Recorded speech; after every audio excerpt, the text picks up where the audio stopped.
Dan guru saya di sini pula ada nih. Tahun 80 di sini guru saya Ibu Setumoran yang membimbing saya bisa jadi begini Bu. Kalau nggak gini Bu, kesalahan Ibu juga. Makanya saya jadi begini Bu.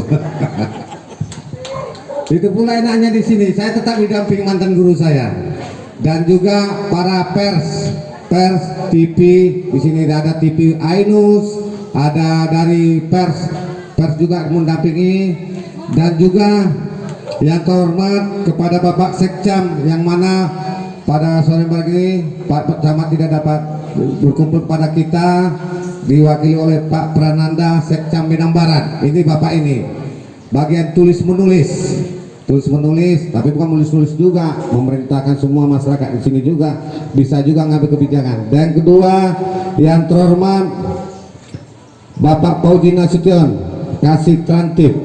Nah ini Bapak ini di mana saya ada kegiatan di Kecamatan Medan Barat Siagul, pasti Bapak ini hadir. Yang terhormat Kuminas Tobing. Nah ini lagi setiap saya mulai jadi DPR sampai sekarang Bapak ini terus mendampingi saya. Terima kasih. Dan juga para kepling saya yang tersayang. Dan justru istimewa kepada Bapak Yamin Daulah DKP Kota Medan dan pada hadirin sekalian. Kenapa ini saya ambil? Karena 2 bulan yang lalu saya juga mengambilkan itu bertempat di Sopo Restorasi tetap mengenai sosialisasi Perda mengenai persampahan. Dan bulan ini juga kita ambil persampahan karena kita mau mensosialisasikan peraturan Perda ini mengenai sampah yang mana pada sore yang berbahagia ini biar kita tahu seluruh masyarakat ketika 2 bulan yang lalu saya membuat sosialisasi Perda sampah, syukur alhamdulillah Gang Tapanuli bertambah jadi 8 orang membayar retribusi sampah. Itu dia, makanya saya tertarik lagi ini. Makanya mudah-mudahan dengan sosialisasi Perda ini kita juga akan terjadi pertambahan membayar sampah gitu, retribusi sampah. Yang kedua juga Bapak-bapak, ibu-ibu, biar tahu semua sekalian, kita semua tahu bahwasannya selama ini ya pengelolaan sampah itu dinas kebersihan. Tetapi pada bulan yang lalu sudah diserahkan ke perwalnya diserahkan kepada yang pengelola retribusi sampah adalah pihak kecamatan, lurah dan kepling. Jadi kalau bapak-bapak kepling warawiri di lingkungan kita, mari kita dukung. Bukan kita cuma, mari kita dukung. Dan juga jangan lupa bayar retribusinya kan Pak Kepling ya. Kita bayar retribusinya kayak waktu 2 bulan lalu. Kan saya tanya tukang retribusi saya, ada nggak bertambah membayar uang sampah? Ada Pak. Nah ini kalau bisa begitu kita, biar kita mengantisipasi banjir ya kan? Betul kan Bapak-bapak? Karena di lingkungan Siagul ini mudah-mudahan lah sampai sekarang kita tidak ada bencana banjir. Tetapi dengan ini mari kita dukung pemerintah, khususnya kepala lingkungan, karena tombak pemerintahan itu ada di bawah, adalah di kepala lingkungan. Kalau ada kepala lingkungan yang macam-macam, bisikkan nama saya, bisikkan ya, tapi yang baik-baik, yang janganlah ya dilapor Bu Bapak-bapak Ibu ya. Jadi itu makanya saya memintakan kepada kita semua ya, mudah-mudahan segala aspirasi masyarakat Siagul jangan bertobatlah kalau nggak kita sadari bersama-sama. Yang pertama, semua listrik sudah dipenuhi dengan dinas Bapak ini, sudah dijawab, tidak ada lampu kita yang gelap di Siagul, betul nggak? Jadi kita apresiasi Pak Dinas Kebersihan ini gitu. Dan juga mengenai permohonan ini, khususnya lingkungan ini yang selama 5 tahun 1959 ini udah berdiri, tetapi setelah aspirasi masyarakat pada saat reses ini terkabulkan mengenai lampu jalan ada 6 ya Pak ya, 6 tiang dipasang langsung dari Dinas Pertamanan dan Jalan ini di aspal Pak Sekcam. Itu Pak Sekcam, itulah gunanya kita ini mengikuti kegiatan sosialisasi Perda. Dan mari kita berkolaborasi masyarakat kepada kepala lingkungan, jangan mencari kesalahan. Kalau nggak dapat bantuan COVID, kalian ribut. Jangan, sekarang ini COVID lagi naik. Kalau masyarakat Pak Kepling, kalau nggak dapat bantuan ribut ini Pak, ya kan? Tapi kalau dalam hal penghimbauan kepada situasi sekarang, apalagi COVID sudah naik-naiknya Kota Medan, mari kita jaga masing-masing. Jangan kita berkumpul-kumpul. Kalau bisa pun nanti cepat kita pertemuan ini. Karena situasi sekarang besok ya Pak ya, berlaku perbatasan itu tidak dikasih kebebasan lagi kita untuk masuk ke contoh perbatasan dari Helvetia ke Kota Medan. Itu makanya kita nanti apabila terjadi sesuatu ada razia, jangan terkejut. Itu untuk kenyamanan kita bersamanya itu ya. Makanya kita juga kepada kita semua, mari bergandeng tangan seperti Wali Kota Medan, berkolaborasi kita semua bersama. Kalau ada keluhan-keluhan, sampaikan kepala lingkungan. Kalau apa juga sampaikan sama saya. Apa yang ada terjadi di lingkungan Siagul ini, supaya ini bisa dapat terwujud.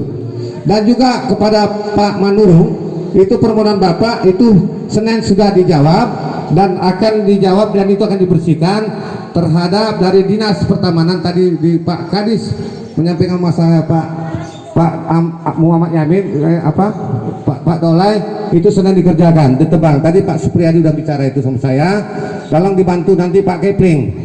Cuma nanti ya kerjasamalah dengan P3SU ya di Kecamatan Pak Camat. Nah itu nanti akan kolaborasi untuk mengangkat sampah-sampahnya, dan kalau bisa juga bagaimana Senin kita kerjasama. Saya akan turun dari P3SU, Kepala Lingkungan, dan juga Dinas Pertamanan, kita bersihkan komplek Kejaksaan itu Pak ya. Karena tadi langsung Pak Kepala Lingkungan mendampingi saya telepon Pak Kadis, dan bidang itu akan kasih opnya, langsung akan turun Senin Pak ya. Mari kita bersama-sama Kepala Lingkungan dan Lurah kita bersihkan itu Pak ya. Kita jangan kita mensosialisasi sampah sementara sampah pun masih ada kita lihat depan mata kan gitu. Jadi biar mulailah kita, baru nanti itu barulah kita bicara distribusi. Saya ada untuk Anda, kalau ada apa-apa lapor kepada saya. Terima kasih. Terima kasih untuk sambutannya Bapak Antonius Devolis Semanggor, Sarjana Sosial, anggota DPRD Kota Medan Pilihan Masyarakat. Dan selanjutnya kami persilakan dengan hormat kepada Bapak Camat ataupun perwakilan selaku tuan rumah untuk memberikan sambutannya kepada Bapak Fernanda. Waktu dan tempat kami sediakan. Assalamualaikum warahmatullahi wabarakatuh. Waalaikumsalam warahmatullahi wabarakatuh. Kita semua. Perkenalkan, nama saya Fernanda. Dalam hal ini saya hadir sebagai pelaksana harian Sekretaris Camat Kecamatan Medan Barat.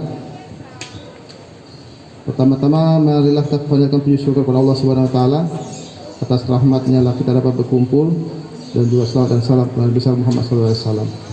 Yang saya hormati Pak Anggota Dewan, Pak Tumanggor. Saya sudah beberapa kali ini ikut kegiatan Bapak, dan Bapak termasuk anggota Dewan yang sangat aktif di Kecamatan Medan Barat ini dan banyak memberikan kontribusi ya untuk Kecamatan Medan Barat. Juga yang saya hormati di sini ada rekan saya Pak Ahmad Fauzi Nasution, ini Pak. Ya, beliau ini adalah kepala seksi sosial di Kecamatan Medan Barat, beliau orangnya. Jadi kalau masalah nanti bantuan-bantuan ini di bawah koordinasi beliau. Yang saat ini pencacahan Bang ya. Ya, kini sedang melaksanakan pencacahan untuk tahun 2001. Selanjutnya ada Pak Tobing. Ini Bang, ini kasih tantip Kelurahan Siagul ya. Jadi untuk masalah nanti keamanan dan ketertiban ini di Siagul ada di beliau. Selanjutnya Bapak Ibu Kepling, tolong dulu berdiri Bapak Ibu Kepling dari Kelurahan Siagul. Nah inilah rekan-rekan kami Kepala Lingkungan Pak Tumanggor yang di Kelurahan Siagul ini. Ya, terima kasih. Jadi ini Bapak-Bapak Kepling ini sebenarnya ini tugasnya sudah sangat banyak ini mah. Dari persampahan ini ya, mereka yang memonitor ya kan. Pencacahan juga nanti ya. Ini baru-baru juga dari Dinas Kesehatan EHRA, ya Pak ya. EHRA mereka juga ikut mencaca. Baru dari pusat kementerian apa kemana? Pendataan pos Kesdel ya. Ini mereka juga ini yang apa? Jadi mereka ini memang betul-betul orang-orang yang bisa dibilang 24 jam itu tidak perlu tidur lagi sekarang. Ini ya. Begitu banyak tugas mereka. Tapi sampai saat ini masih alhamdulillah masih sehat Pak ya. Alhamdulillah masih sehat. Ya. Belum ada kita meninggal Pak ya tahun ini ya. Alhamdulillah. Tepuk tangan dulu Pak untuk kita semuanya. Ya. Jadi itulah kami dari Kecamatan Medan Barat berkolaborasi tentunya dengan Pak Tumanggor dan masyarakat di sini, dan kami sangat antusias ya karena Pak Tumanggor ini sebagai leading sektor pada hari ini melaksanakan namanya sosialisasi peraturan tentang persampahan, dan 2 bulan yang lalu juga ini beliau melaksanakan ini juga, tapi di dekat rumah beliau. Karena hasilnya positif, dibawa juga lagi ke jalan Danau Melintang ini, mudah-mudahan juga hasilnya positif ya, kita harapkan. Jadi ajan sebentar lupa ya, sedang ajan, kita tunggu bentar ya.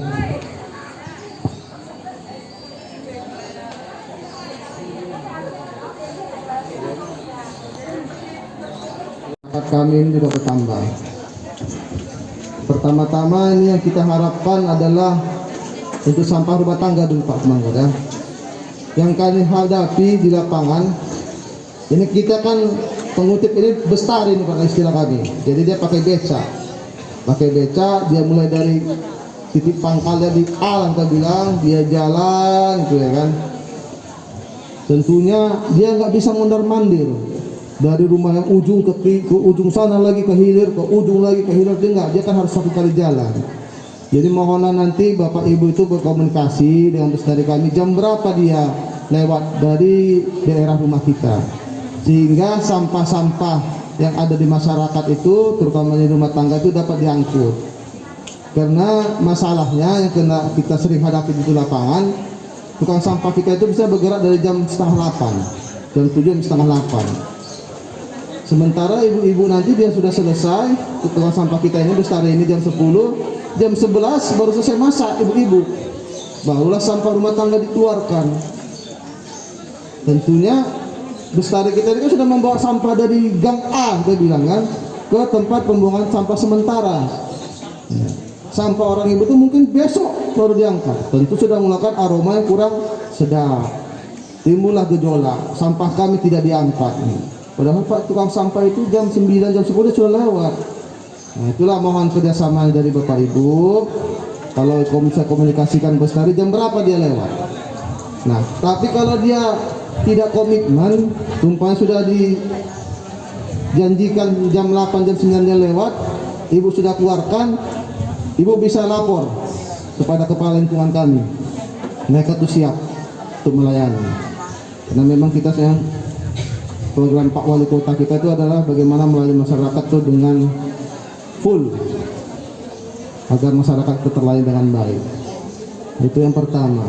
Yang kedua, saya juga harapkan tentunya kalau sudahlah diangkat sampahnya, jangan lupa bayar retribusinya.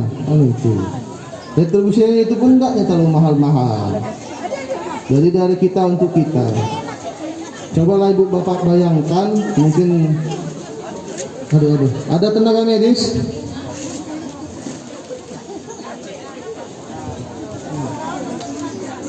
ngantuk. Ngantuk, suruh pulang aja lah. Disuruh pulang aja. Dibawa dulu Pak ke rumah tetangga kita ini biar beristirahat dulu Bapak ini. Iya, udah. Masih di rumahnya, iya, beristirahat dulu Pak, beristirahat ya. Iya, itulah Bapak ini, begitu semangatnya dia mengikuti acara kita ini. Nah,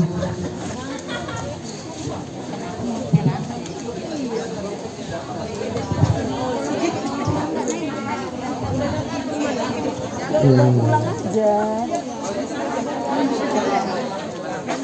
iya, semangat Bapak ini nih. Ya beliau nih, contoh yang baik untuk masyarakat kita ini. Umur musuh sesepuh, cuma semangat tetap 45 dia. Oke, kita lanjut Bapak Ibu ya. Udah siap Pak? Udah ya. Retribusi sampah itu dong jangan lupa. Karena kalau kita lah disuruh membuang sampah itu nanti ke terjun sana, saya rasa 2 kali pun Bapak Ibu berangkat ke terjun sana sudah malas membuang sampah. Iya kan? Hanya mungkin berkisar Kita, kalau saya istilah saya hanya mungkin ya sebungkus 2 bungkus rokok yang sebulan. Taruhlah 1.000 perak, 2.000 perak lah sehari hitungannya. Tapi kalau taklah kita ikut berkontribusi di situ dengan semangat kita ke bangsa Indonesia ini bergotong royong, kita selesai masalah kita ini. Itu saya minta tolong kepada Bapak Ibu, tolong tetap bayar iuran WRS-nya itu tepatlah pada waktu agar kita dapat menyelesaikan masalah ini. Yang ketiga, tolong juga tanamkan Bapak Ibu kesadaran kita dalam membuang sampah itu memang betul-betul lah pada tempatnya. Ya. Saya tidak katakan ekonomi mana gitu ya. Tapi kalau yang naik mobil juga sering juga saya lihat tuh buka kaca campakkan itu tisu, ya bungkus-bungkus makanan snack tuh dari mobil tuh sering kita lihat. Jadi nggak ngaruh juga saya rasa, mau ekonomi tinggi dia, kelas ekonomi tinggi menengah atau kecil ya sama juga, kalau nggak sadar juga ya perangainya seperti itu gitu kan. Jadi tolong kita sama dari keluarga kita ajari anak-anak kita terutama agar mau membuang sampah pada tempatnya, dan di sekolah juga itu diajari biasanya. Jadi apabila sinkron antara keluarga dan sekolah tentunya itu akan lebih baik ya.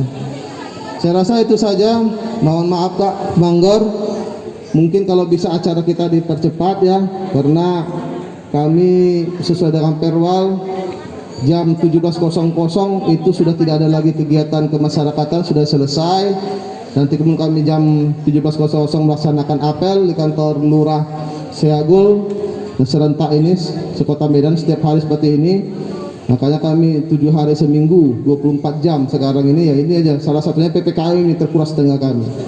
Dan mohon bantuan dari Bapak Ibu, tolonglah sampaikan, karena kami pun sudah lelah Bapak Ibu ya, hampir setahun lebih menangani COVID ini. Tiap hari kita menghimbau, tapi masyarakatnya enggak sadar juga. Dikasih masker, reng itu lewat 2-3 meter ke depan dibukanya lagi masker, ya kan? Tulangnya nggak selesai COVID kita ini, ya gini-gini terus lah kita. Anak-anak kita yang kasihan, mau sekolah tak bisa sekolah, mau daring tak ada pulsa, ya kan? Saya rasa kalau itu lebih berat sekarang saya rasa sekolah dari rumah. Iya, karena pulsanya nggak karu-karuan. Ternyata rupanya sambil belajar main game juga. Nah, itu dia yang berat ini dari orang tua ya kan. Sementara saya di luar nggak terkontrol, ya gitulah jadinya. Itulah kalau nggak kita bersama-sama bergotong royong ini berkolaborasi untuk menyelesaikan ini tak akan selesai. Kalau kami saya tiap hari ngomong ya iya tolong Bapak Ibu ya, tolong pakai masker, jaga jarak ya. Sementara Bapak Ibu tidak juga ya nggak putus-putus lah ini. Ya seperti bilang Pak Tumanggor tadi, mungkin untuk kedepannya mungkin ini akan ada lebih diperketat dan sekali sosialisasi kepada Bapak Ibu. Untuk yang masuk ke Kota Medan ini mungkin akan ada penyekatan, ada pembatasan masuk ke Kota Medan.